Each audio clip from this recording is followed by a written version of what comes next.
Hey guys, hello everyone. So today we will discuss how to remember important topics in upcoming INESET exam. As we all know that INESET exam is very near. So basically होता क्या है कि हमारे preparation stage में there are two type of syllabus. One is conceptual, जो हमने पूरे साल ऐसे कंसेप्ट बनाए होते हैं तो they are for long term. मैंने जो कंसेप्ट अपने एमबीबीएस स्टेज में बनाए थे वो अभी भी मुझे याद है, उनके क्वेश्चंस मैं आज भी सही कर सकता हूँ, है ना। जैसे questions of ECG, question of ABGs, okay, questions of clinical scenarios, okay. So वो क्वेश्चंस आप 4 महीने पहले भी आपने वो टॉपिक पढ़ा होगा, then you can clearly solve the questions. But another type of syllabus is the things which you have to remember, okay.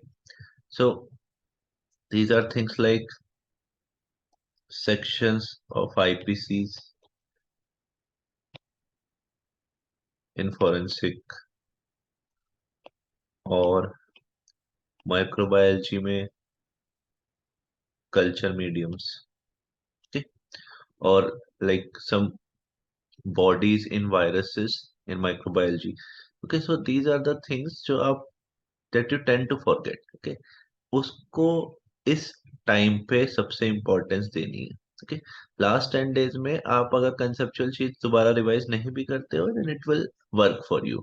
But आप अगर ऐसे रटने वाली चीजों को अभी नहीं पढ़ते हो then you will definitely forget them, क्योंकि ऐसा होता है कि हमने कितनी बार भी वो चीज पढ़ी हो, with in 15 days of exam अगर हम उसे रिवाइज नहीं करते तो हमें कुछ याद नहीं रहता, okay. So first strategy is, first of all you have to discuss those difficult topics with your friends, with your colleagues, okay। Suppose culture medium आपको डिफिकल्ट लगते हैं याद करना, okay. So just sit with your friends and discuss all the culture medium. उससे क्या होगा कि आपको एक ऐसे सिचुएशनल मेमोरी बन जाएगी that you discuss it with your friend, और आपने उस टाइम पे उसके साथ साथ ऐसे कुछ ना कुछ मजाक किया होगा about any the name of any culture media और समथिंग। सो उससे एक ऐसे सिचुएशनल मेमोरी बनेंगे and you will remember it during your exam time, okay. ऐसे ही सीआरपीसीज एंड आईपीसीज जब आप करने बैठो तो just sit with your friend and discuss with them, okay. ये चीज करनी is very important, okay, and it will help you remember these things in your exam. And वो सबके साथ होता है कि आप एग्जाम दोगे 10 दिन बाद आपको ये कुछ याद नहीं होगा, बट ये आपको करना है, इसका कोई लॉजिक नहीं है, बट आपको एग्जाम के लिए याद करना है। आज मुझे कोई आईपीसी याद नहीं है, but exam on the day of exam I remembered all of them, okay. तो ये चीजें जरूर करनी है, discuss with your friends, okay. Also अगर आपने कोई 20th नोटबुक बनाई है ऑफ दीज थिंग्स, या आपने नोट्स में हाईलाइट किया है या मोबाइल में स्क्रीनशॉट्स लिए, तो उनको वहां से रिवाइज करना है बार बार, ओके। तो ट्राई ये नहीं करना कि लास्ट 10 डेज है एक बार पूरा सिलेबस पढ़ना है तो मैं ईसीजी भी पढ़ने बैठ जाऊं, मुझे जो अच्छे से आता है वो भी रिवाइज कर रहा हूँ, सारे कंसेप्चुअल चीजें भी दोबारा से पढ़ रहा हूँ, there is no logic about it, okay. बहुत सारी चीजें हैं आपके 19 सब्जेक्ट में जो आपने पढ़ी हैं and you know them very well, okay. उनके क्वेश्चन गलत नहीं होंगे, they are conceptual things, but रटने वाली चीज आर डेफिनेटली द वंस जो गलत होते हैं, okay.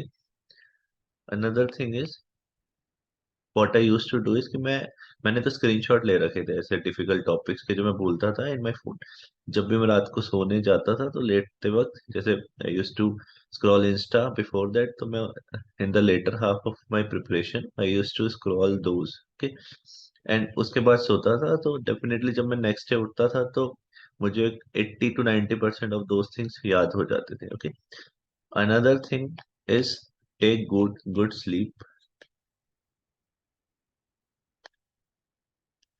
And take good food, okay. Sleep is necessary for your memory.